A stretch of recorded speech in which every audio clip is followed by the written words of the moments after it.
So this presentation is not going to be about Marketo and our software. This presentation is going to be a case study about how Marketo does our own marketing. Right? I find when I go to conferences that the most exciting presentations for me are the ones where a marketer gets up there and says, this is what I do. This is what works. This is what doesn't work. These are my numbers. And that's what I'm going to be talking about today, how Marketo is driving our own business and our own growth. Since you're going to have to listen to me talk for 45 minutes, I wanted to give you a little bit more color about who I am beyond what David already said. So I am a father. I have 2 children. My older child, Beckett, the boy, was born the exact same month that we incorporated Marketo, which means that makes it really easy to keep track of how old the company is. They both turned 8 last month, so it's been a pretty exciting 8 years. My wife says that the days are long, but the years are short, which is very, very true. Another fun fact about me is I was born here. It's marked as Eritrea on the map. At the time, it was Ethiopia before the Civil War. People ask me, John, why were you born in Ethiopia? The answer is that I wanted to be close to my parents. All right. I was a little worried right being after lunch if that one would take a minute to process. In case you care, my birth certificate says I was born in the Army Post Office, New York, because it was on an Army base, which means that I'm legally allowed to run for president if I ever wanted to. Although I was just in Colorado and I did inhale. All right, none of that has anything to do with marketing. Of more relevance for marketing, though, is the fact that I did study physics here for my undergraduate. I spent my summers doing fusion research at the Lawrence Livermore National Lab. I got accepted and almost went to a PhD program in physics at MIT. But instead, I decided to pivot, and I went into business and marketing. And 20-odd years later, I don't regret the fact that I studied physics, because the way it trained me to think quantitatively, analytically, rigorously, I think has helped make me the marketer that I am today. And I think that, combined with my ability to write, which I picked up from the newspaper staff, is what essentially trained me to be a great marketer today. So without meaning to become a marketer, I probably had the right educational background. So that's a little bit about who I am. So as I said, this presentation is about how Marketo markets ourselves. And to begin, it is based on a strong philosophy. It's the philosophy that Cheryl talked about a little bit this morning. The fact that we've moved from a world of information scarcity to information abundance. 12 years ago, 15 years ago, if you were looking to buy marketing software or enterprise or jet engine turbines or industrial solvents or whatever, the main way that you would get the information about the thing you're looking for is you had to talk to a representative of the company, right? They knew the pricing. They knew the details. It wasn't just online. It wasn't right there. You could go ask and get the information on Quora. And so in that world of information scarcity, where most marketing grew up, marketing generated names of people and gave them to sales. Salespeople expected to have to talk to them. Buyers expected to have to talk to sales, and that was what was called, quote unquote, lead generation. But very different world today. I don't have to remind you again that we live in this world of information abundance, although it is worth taking a moment to just remind ourselves how recent this phenomenon is. When we started Marketo in 2006, when my son was born, Facebook was still just for college students. Right? Twitter hadn't even been started yet. It was still just part of some podcasting company. Right? Pinterest and all these other things hadn't even been thought of. So, and the iPhone, that didn't even exist the first time Barack Obama ran for president. So this world that we live in of answering any question, anytime, anywhere, is relatively recent, but it's had very profound impacts on how people research and buy solutions. According to the CEB, today buyers are anywhere between 50 to 90% done with the buying cycle before they ever want to talk with a salesperson. Right? If you do traditional lead generation in the world of information abundance, right, you will annoy the buyer because they don't want to talk to sales until they are at least as educated on information symmetry as the salesperson. right? In this world where buyers are engaging interaction with sales, my philosophy when we started doing our marketing at Marketo was that marketing had to step into that gap. Marketing had to own the relationship with buyers when they're doing that research. So if it used to be marketing had 10% and sales had 90% of the revenue process, today marketing has 2/3, sales has 1/3. And I structured our marketing department and our processes to try to be aligned with that world. So probably the most important thing that we did is that we mapped our revenue cycle into discrete stages. I took inspiration here from a sales team. Right? Sales executives are traditionally very good at breaking the sales process up into a discrete set of stages. They know how opportunities and deals move through those stages. They know how fast they take, what the conversion rates are, and they can work backwards to then say, well, if I have this much in pipeline, I can forecast I'll make this much in revenue. Right? Pretty straightforward. So I said, let's apply that same rigor to marketing, all the way back through the end-to-end process. And this is the revenue cycle we came up with. You may have variances for your own business, that's fine. It's broken into 3 main stages. TOFU stands for top of the funnel, how you generate bring people in. At Marketo, we talk about the fact that we don't want our tofu to be bland. Right? Interesting marketing programs. MOFU is middle of the funnel. How do we move people through the funnel, accelerate that movement? And lastly, BOFU, bottom of the funnel, is when sales is engaged. I think the terminology matters. It's important to get these stages defined concretely because they each mean something. So let me walk through them. Awareness is who's heard of us, right? You are all now aware of Marketo. We tend to do awareness using thought leadership, using content, to get people, using social, if you will. There's a subset then of awareness, then people who aren't just aware of us, but who actually like us and who feel positively towards us. And that's something we try to think about managing actively. Now, the red line represents when we go from anonymous to the world of personally identifiable information, where we have contact information, typically, at least an email address, if you will. It gets bigger here because not everybody who's in our database necessarily likes us. But terminology matters here. I think it's really important not to call these things leads. The fact that they're in Salesforce or your CRM and they're called leads is a misnomer. Because to a salesperson, a lead is something very different than somebody who you just happen to have their email address. If you're a vendor trying to sell me something, don't tell me you'll get 150 leads if you sponsor this event, because you're not giving me leads. You're giving me names, right? So we call these things names because it's just the first thing in the funnel. The next step from there is engaged. People have had a meaningful interaction. So not only are you in my database, but you know you're in my database. Right? You've been to my website, you've opened my emails.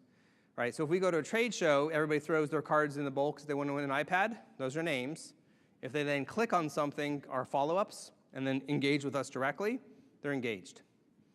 Now, not everybody who engages, though, is a qualified buyer. So target, then, is where we use demographic scoring. Who are you? What kind of company do you work at?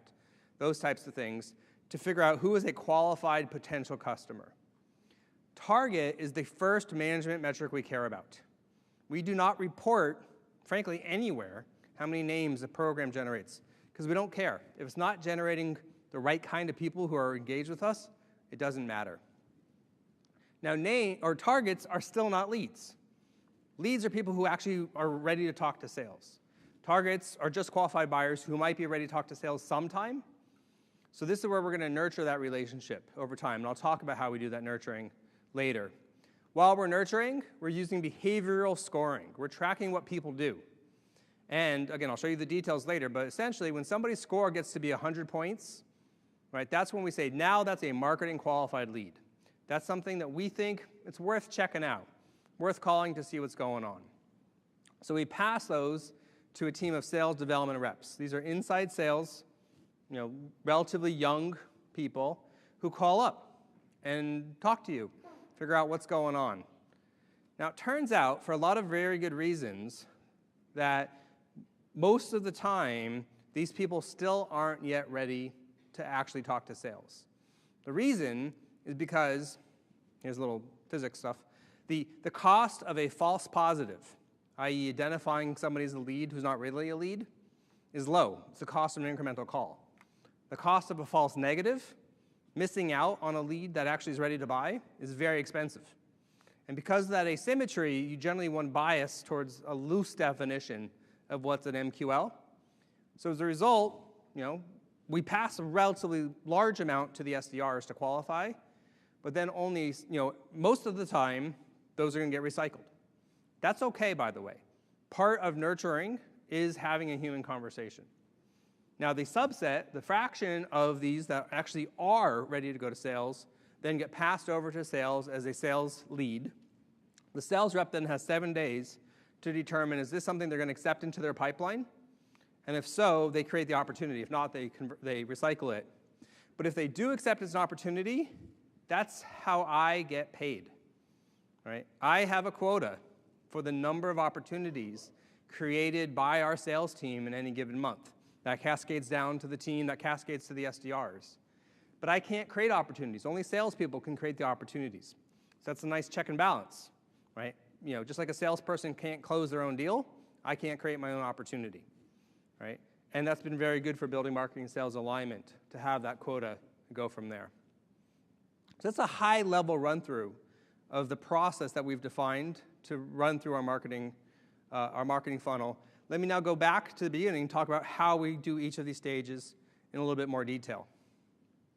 So that fancy transition there is called Vortex, for those of you who like your little PowerPoint tricks. So anyway, top of the funnel. So top of the funnel at Marketo is all about content. Now, the reason why is because we believe in owned attention. So go back to what I said earlier about information scarcity versus information abundance. When there's an abundance of information, that creates a scarcity of that which consumes information, which is attention. The problem with most marketing historically is that it is about renting attention that somebody else has built. Right? If you go to a trade show and you put a booth in the back of the room, could be a very good investment. They are physically renting some space though from the sponsor, from the event people who have brought all you here, created the attention. If you buy a Super Bowl ad, right? They got people to watch the show. You're renting 30 seconds for $4.5 million. And rented attention is okay. There's nothing wrong with it. A lot of marketing is built on it, but I believe it's becoming less and less effective in a world of information abundance because it's harder and harder to get through. So the antidote to rented attention is to own your own attention. At Marketo, one of the smartest things we did is I started writing my blog before we wrote a line of code on the product. Today, there's over 100,000 people who read that blog every month. 50,000 over email subscription, 50,000 on the website. And that is an audience I can talk to directly, right, without having to pay any marginal dollars. It's just time. That's power of owned attention. We, a few years ago, radically scaled back our trade show budget, stopped paying for sponsorships in almost every trade show, and instead took the same dollars and put them into our own captive roadshows, where we go to the different cities, get 100, 200 marketers in a room for 3 hours, give them some presentations from us and our customers, feed them some cocktails, and that costs about $20,000. So for the price of an average booth at a trade show, we can have that amount of engaged attention when we own it, when it's our own event. So we really believe in owned attention. And owned attention is all about content. Marketo, we create a lot of content. We break our content into 3 stages: early, mid, late stage. Right? This is deeply embedded in our content DNA. Early stage content makes up the majority of what we create. And early stage content, the definition of it is something that's going to be educational or enjoyable by our target audience, even if they never buy our product or our competitors. So for us, that's just how to be a better marketer, or anything that's just going to be fun for marketers. What I mean by gated is it means we don't put that content behind a registration form. Right? So that's just freely available on our website. Even if it's a webinar or a long ebook, it's not gated. And the reason why is because the goal isn't to generate leads. The goal is to build awareness. Right? The goal is for you to take it and to link to it and to share it with your friends so we get more and more people thinking about us. Mid-stage content, on the other hand, is the tools that we want to put out there, the bait that we put out there to help essentially somebody who's thinking about buying marketing software, right? And in so doing that, help them find us. if you will. So this is a buying guide, an RFP template. Turns out third-party analyst reports work really well here because they're very trusted, whereas where once you get to the middle stage, you might trust us less as a vendor than a third party. But this content is always gated. Right? If you are looking for a marketing automation RFP template, I damn well want to make sure that we have your contact information and call you. Lastly, late stage content is the stuff that's about us. It's our pricing, it's our case studies, and so on. And that content typically is not gated because, frankly, if you actually want to learn more about us, I don't want to get in your way. And we probably have your contact information by the time you care to have that. So that's our different content. So now let's talk about top of the funnel more broadly. So hopefully I made, with the space I could, hopefully I made the chart big enough you can read it in the back. If not, as we heard earlier, you will get copies of these slides. But this chart is showing Marketo's top of the funnel. So for the various program channels, types of things we can run, how many targets did we generate from that channel? I think this is a 12-month period. What did we invest per target in terms of variable program cost? Not counting time and people, but just the program dollars. The percent opportunity is then what percentage of those targets became an opportunity? Now the index, I'm going to explain the index and pay attention here because every time I give this presentation, one of the first questions I get at the end is, what was index? So index is just the percent opportunity number where I've scaled everything to the average of 1. So essentially, when you see that the inbound web has an index of 2.5, it means that the targets from the inbound web are 2.5 times as likely as average to convert to an opportunity. And lastly, days to op is showing how long, and it looks like okay, you guys can see it, how long does it take on average for a target from that channel to become an opportunity? Okay, so you see all the different data there. Let me comment about some of these, especially for those of you who can't read all the detailed numbers. The first point I want to make is how many of these channels live on content. All the ones I've marked with the check, right, are channels that need content as their offer. So vast majority, right, if we don't have the steady supply of ebooks and other content pieces, we are not creating new targets. Second point I want to make, by far, the inbound creates the best targets. By high, they move fast and they high convert. And that makes a lot of sense because you cannot become a target on my website if you're early stage because I don't gate the content, right? So if I literally meet you and get your contact information for the first time from my website, it's because you're very likely to be mid or late stage, right? So inbound is really, really good. Everything we can do to scale inbound is important. So one of the things that we're doing recently with our inbound is doing real-time personalization on the website. So just an example of that, this is what our homepage currently looks like. Those 3 buttons at the bottom, free trial, 4-minute demo, contact us, those are our 3 most important calls to action. They're pinned right there. Obviously, if you want to do one of those three things, that's very good for us. But if you're a customer, a current customer of ours, those 3 buttons are absolutely irrelevant. Right? You don't need to call sales, you don't need a free trial, you don't need a demo. So if you come to our website and we, using your IP address, can cross that match back to one of our customers, you see a different homepage, right, where it says register for Summit, upcoming events, and login, because that's relevant to our customers. And we can change those out depending on what customer program that we're running. That's just a single example of how we are thinking about changing the website experience to be as relevant and targeted as what we do over email. So inbound is great. Do lots of inbound. But we also use a portfolio of programs, right? I don't believe in putting all my money in one stock, right? I believe in the value of diversification and having a portfolio. I also don't believe in putting all my marketing programs into one channel, even if it's a really good channel.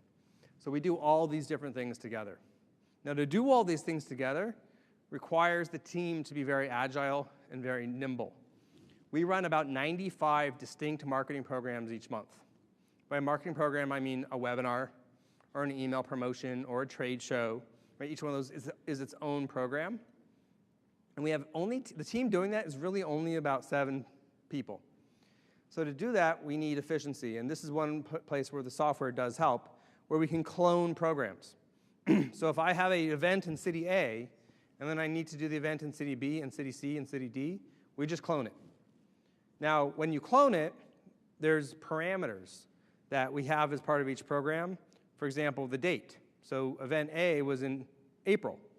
So then what we do is we clone it, and then we say, well, it's not April, it's June. And when we update that, then it automatically updates all the emails and all the landing pages and so on.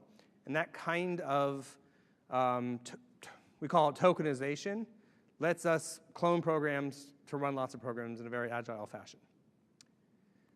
So some of the other data about our other programs. Historically, Marketo's relied very heavily on sponsored email. A sponsored email is, for example, when we pay marketing profs money to send an email to their database offering one of our pieces of content, typically an early stage piece of content, because that's what resonates with the broadest audience there. So you see it does generate a lot of targets at a relatively low investment per target, but the conversion rate is not very, very good. So we're sort of starting to dial that back. And frankly, we think of that as much as an awareness building activity and a branding activity as it is top of the funnel lead generation. The real workhorses of our top of the funnel then end up being paid webinars, trade shows, even though we don't do a ton, we still do some, pay-per-click, and virtual trade shows. These all kind of have the right balance of volume, big enough to be meaningful, reasonable cost per target, reasonable conversion. So that's sort of the core sweet spot, if you will. You may notice that we are spending money on paid social and display advertising, and yet terrible conversion rates, very high cost per targets. What are we doing? The reality is most of our ads are not direct response ads, they're brand ads, but we're allocating the cost here. So that spending that we're doing on those channels ultimately is driving that inbound and web number more than anything else. Okay, so that's top of the funnel. So we generated lots of cool targets. Now we have the vortex to say, let's now talk about what do we do with all these targets. How do we develop them until they're actually ready to be leads? So I sort of made this point before, but it's worth reiterating. Right? Salespeople don't want names. Right? Salespeople want win-ready leads. People who are actually in a buying cycle. If all I wanted was names, I could give you the phone book, and then you'd have lots and lots of names. So at Marketo, we think about, all right, I've generated the target. Well, how many of those targets are actually ready to be leads? This is some data from Rain today, not showing our data. This is a distribution of a bunch of different companies. And it's a little bit old, but I think the numbers still apply. On average, when you generate a target, 25% will actually be sales ready, 50% will need more nurturing, and 25% won't be any good and should be disqualified. This is average across lots and lots of companies. But Marketo, because our top of the funnel is so wide and we generate so much content at the top of the funnel, our number is only 2%. So only 2% of all the targets we meet become lead in the first 30 days. Right? And on average, it's taking us 327 days to nurture those targets before they actually are ready to be leads. And you see how it varies by different channels. So we need some way to keep in touch with these people between when we meet them and when they're actually ready to be a salesperson. And frankly, not just keep in touch, but increase preference so that when they are ready to buy, they're ready to buy Marketo. This is the whole idea of lead nurturing, right? Building relationships with these qualified prospects who aren't yet ready to buy with the goal of earning their business when they are ready to buy. Now, there's lots of ways to think about doing lead nurturing, but if I have to sum it up in one word, it's relevance, right? And this is pretty obvious. If you're not being relevant in your nurturing with somebody, they're going to opt out, or more likely just emotionally opt out, stop paying attention. So you have to be relevant. So let's talk about how can you be more relevant in your nurturing. Well, it turns out, not surprisingly, we find that the more targeted and segmented your sends in your database, the more relevant you are. So the data here is plotting a bunch of Marketo campaigns showing the size of the send, right? Essentially how many people were included within one segment, and then the engagement score. Engagement score is a number that the Marketo app calculates. It combines open rates and click rates and conversions on the positive side, and then unsubscribes and bounces and things like that on the negative side to come up with a single number that compares, well, how engaging was that campaign? what you see is there is a direct correlation between smaller sends being more engaging. For the math geeks out there, the R squared on that curve is 0.23. So 23% of the engagement of an email can be explained only by how segmented the campaign was. Now that doesn't mean just take your 10,000 send and chop it up into 10 randomly selected 1,000 segments, right? That won't give you any benefit. But if you can actually create 10 different unique segments where they have different nuances, you will increase your engagement. So pretty straightforward. So how do we think about segmenting our own database for our own nurturing? We think about it on 2 dimensions. The first dimension is the buying stage. And you will note those directly map back to the content stages that we had before, right? Which works out conveniently. You know, a late stage buyer, right, wants to hear about Marketo, but if I send that same information to an early stage buyer who's just looking to be educated and entertained, I'm not being relevant. The other dimension we use is buying profile. So the best way to do that dimension is persona, right? If you've done the work to really define different personas for your audience, then you should do that. You should map your content and your segmentation to persona and do persona marketing. We haven't, frankly, done that to the degree I'd like. So we break it down by buying profile, marketing, sales, and executives. And then we nurture within the intersection of those 2 tracks. This is what it actually looks like in the tool.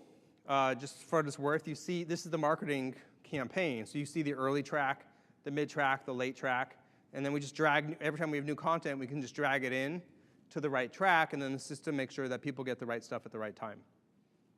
So that's sort of relevance 101, if you will, right? We've segmented by buying stage and by segment or persona.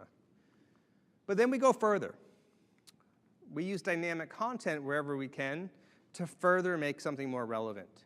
So, you know, we do simple things like, depending on your geography, right, you're going to get a different footer and different language and that kind of thing. More sophisticated, you know, if you're a customer versus a prospect, you'll see different stuff dynamically with the same email. Industry will change out the image or some of the words to be more relevant to specific industries. Now, where we really try to increase relevance, though, is with behaviors, behavioral targeting. This is some data from Marketing Sherpa, which just generally says that if you can make your campaigns be targeted based on people's behaviors, what they do, that's always going to be more relevant than if you target it based upon who they are. Because who you are says what they might be interested in, what they do says what they actually are interested in. So we do it at Marketo using something we call topic of interest triggers. We're tracking what are you engaging with? Do you download white papers about email? Do you attend events about social marketing? And so on. And based upon those clues, if we see a sufficient set of interest around a particular topic, like technology, we might pull you out of that generic track I just showed you and put you into a specific track that's just around that topic. Now, that track is usually shorter. Maybe it's got 12 emails or something. So when it's done, we then put you back into the regular. But for a while, we're sending you something that's more relevant based upon your behaviors. And the results are pretty astounding. What you see is that we get about 50% better open rates, 50% better clicks to opens, and that translates to 1.5 times better overall engagement from the topic of interest tracks, because behavioral targeting works really, really well. So all in, as we're nurturing people, what we find is that the pools that we nurture, we get about 50% more leads out of that pool than people who we don't nurture. But now, how do we identify who actually is the lead, and what do we do with them once they are identified as a lead? So that's scoring and lead management. So scoring, I've alluded to this. Scoring is broken up into, first, the demographics, the fit. This tells me, am I interested in you? Are you the right kind of person at the right kind of company?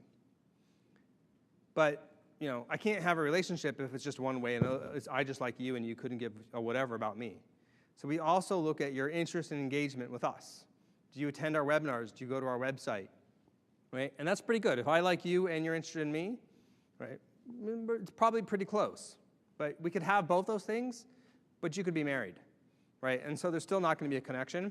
And so you also have to have the timing right? You need to be open to something. So for us, scoring is fit. Are you the right kind of person, the right kind of company? Interest, are you engaged with us? Are you showing signs of liking us? And then intent, buying stage. Are you actually at a point where you might be able to make a purchase? So the fit stuff is pretty straightforward. There's a set of things that say, titles, this kind of title gets positive points. If you say that your company is unemployed, that gets points taken away, and so on. But wherever possible, we're using inferred data as opposed to forms. We keep our forms really short. So once you give me your company name, we use data pen technology to figure out, well, what size company are you at? What industry are you in? And that kind of thing. That's easy to do. There's lots of good technologies out there for that. We also then use technologies from a company called BuiltWith. And BuiltWith, you can buy lists not of people, but of companies that use certain technologies. So I have a list of all the companies that they think use Salesforce.com. And when I see somebody who comes from one of those companies, we can add more points. So that's kind of inferred scoring, if you will. So that's on fit. On intent and buying stage, we look at your behaviors. As I said earlier, actions speak louder than words. The engagement stuff's straightforward. Attending webinars, reading a blog gets you points. Turns out lots of people researching for a job interview do all those things. So we take points away if you go to our careers page to try to kind of weed those out. And then there's the things that show buying intent. The specific set of behaviors that we've been able to show are correlated with buying activity. So going to our pricing page, really good one. Shows a lot of intent. Watching our detailed demos shows a lot of intent. If any of you want to get a call from one of our sales development reps, go to our website, watch the detailed demos, then go to the pricing page. See what happens. Mid-stage content, late-stage content, those are all shown, things that show high buying activity. Now, there's lots of ways to combine your scores, those three numbers into what ultimately is a lead.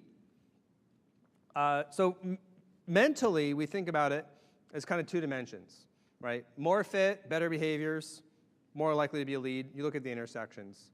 But what we found is that this 2x2 grid was too complicated for salespeople to keep in mind.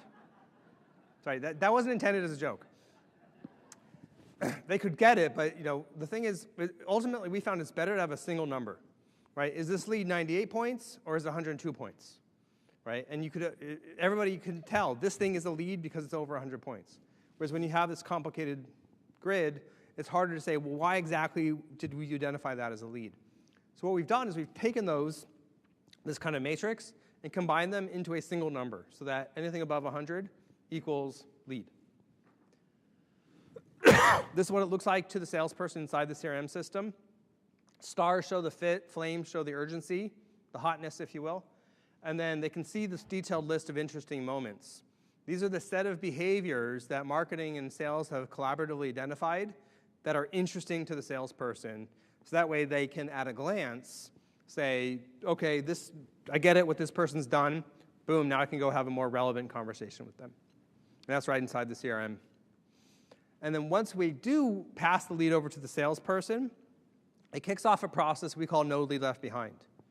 Because think about how qualified a lead is by the time it goes to a sales rep, right? They've been generated by marketing, identified as a target. They've been nurtured. They've been scored. Then they've been qualified physically by a human as being actually somebody who's ready to make a purchase and now passed over to the salesperson. At that point, we want to make sure salespeople follow up.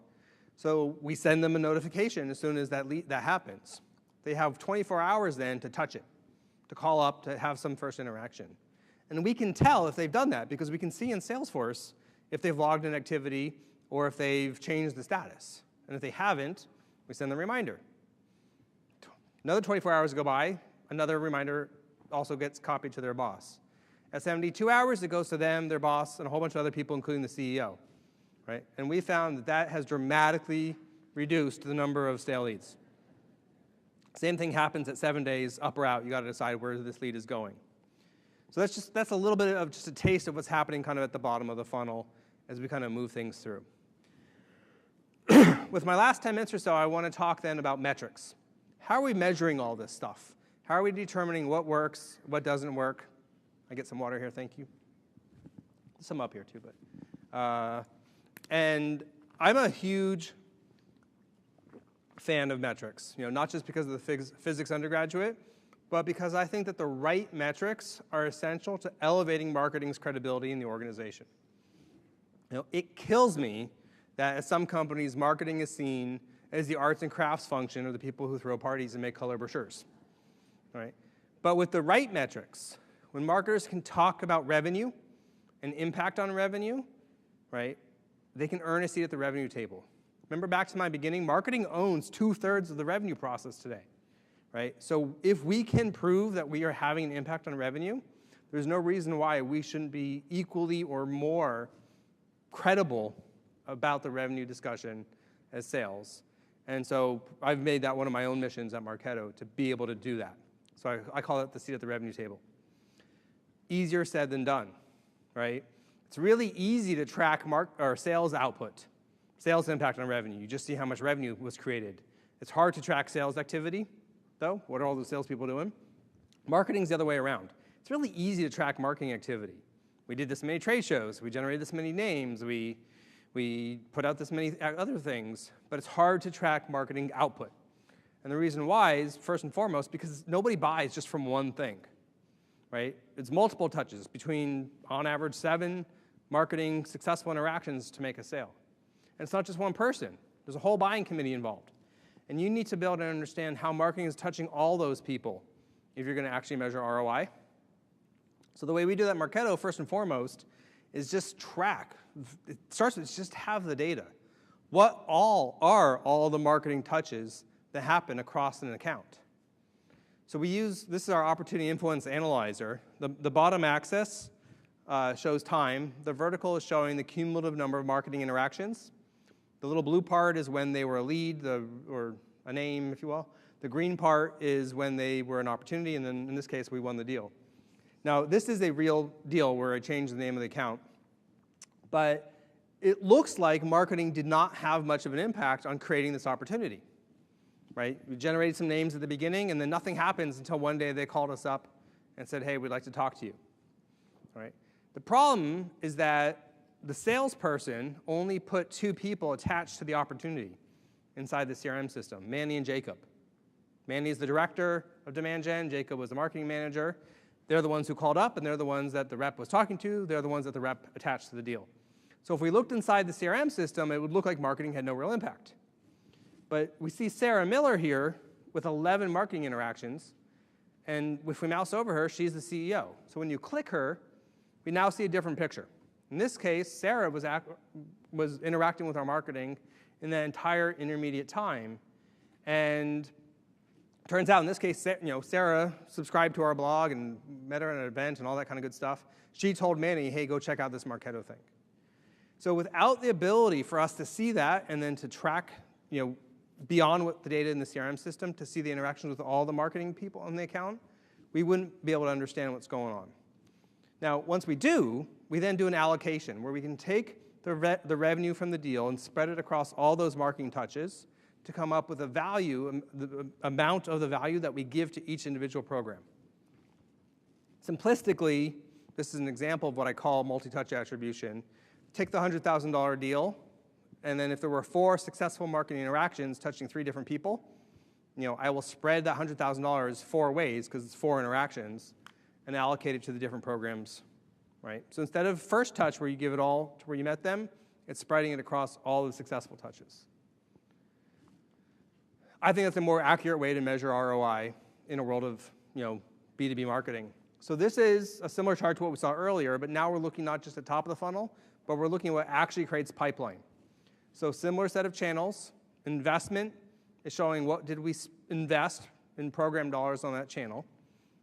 As a little sidebar, you'll notice I use the word investment, not spending, not cost. I think one of the worst things a marketer can do is to talk about cost per lead. Because when you do that, you're telling the world that you are a cost center, right? And you're not. Talk about investment, an investment per lead, and investment in marketing, because investments are things that have a return over time. And that's what we do. The multi-touch pipeline is how much return did we get? How much pipeline did we create for that investment? Multi-touch opportunities are essentially how many fractions of opportunities did we add up to get against that channel. The ratio then is the pipeline divided by investment. And that's essentially the ROI number. Now, it's going to be different for different businesses, depending on your CAC ratio, your customer acquisition cost ratio, and your margins. But for us, a multi-touch ratio above 10 is great. If we have one of those, do lots of that. Go ask the CEO for more money to do more of that. Anything below 5, probably not very good. We shouldn't be doing that. Reallocate our dollars. So paid webinars are great. Content syndication works really, really well for us. On a pipeline piece, as I sort of said, that sponsored email, maybe not so much. The other metric that I've calculated here, doesn't come right out of the report, is what percentage of programs do we run in that channel that achieve more than the minimum ratio of success. And so what's interesting is you see content syndication on average is really good with 9.6, but almost half of all the programs we run in content syndication don't even return a ratio of 5. So it's important not just to look at the averages, but to understand, okay, these are the ones that are doing really well and bringing up the average. These are the dogs that you don't want to do. The other thing we're doing for revenue impact is we are tracking how potential customers move through the revenue cycle. So remember the funnel I showed you at the beginning? This is what it looks like in our tool, where that green line represents the same set of stages that we had. We call that the success path. But we also see the detours, people getting recycled and all that kind of stuff.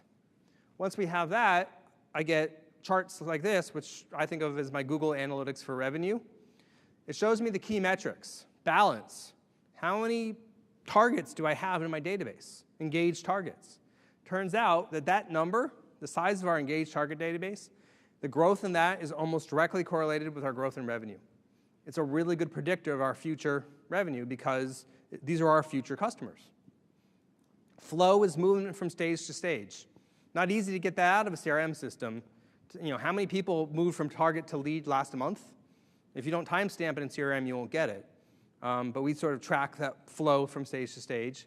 And then once you have flow, you can get conversion rate and velocity, understand that by business, and so on.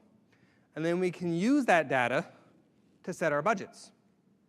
So once you know how many wins you need, because you know your revenue and your ASPs, for each of our business units, I'm showing the average numbers here, but for each of our business units, we can work backwards. So I can tell you exactly how many targets I need to generate in Q2 to make our Q4 number.